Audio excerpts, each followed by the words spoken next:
par le prince choisi, s'élevait le moulin du meunier sans souci. Le vendeur de farine avait pour habitude d'y vivre au jour le jour, exempt d'inquiétude. Et de quelque côté que vint souffler le vent, il tournait son aile et s'endormait content. Très bien achalandé grâce à son caractère, le moulin prit le nom de son propriétaire. Et des hameaux voisins, les filles, les garçons allaient à Sans Souci pour danser aux chansons. Sans Souci, ce doux nom d'un favorable augure devait plaire aux amis des dogmes d'Épicure. Frédéric le trouva conforme à ses projets, et du nom d'un moulin honora son palais. Hélas, est-ce une loi sur notre pauvre terre que toujours deux voisins auront entre eux la guerre, que la soif d'envahir et d'étendre ses droits tourmentera toujours les meuniers et les rois. En cette occasion, le roi fut le moins sage. Il lorgna du voisin le modeste héritage.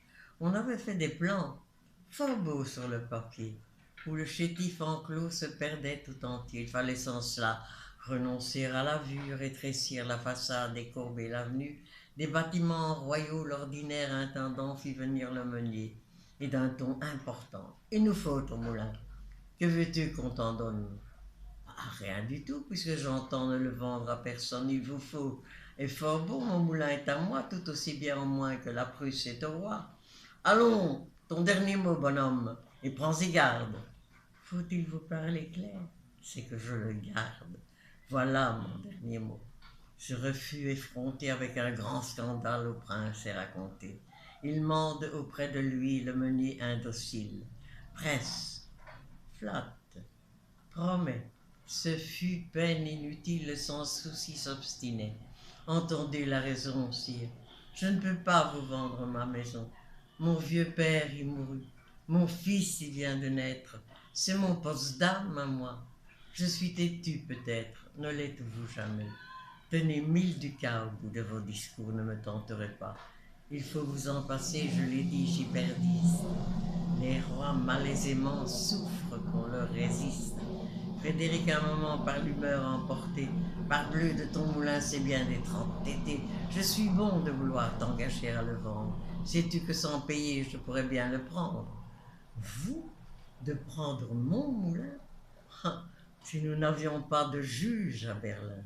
Le monarque à ces mots revint de son caprice.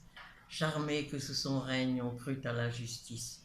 Il rit, et se tournant vers quelques courtisans, ma foi, messieurs, il faut changer nos plans.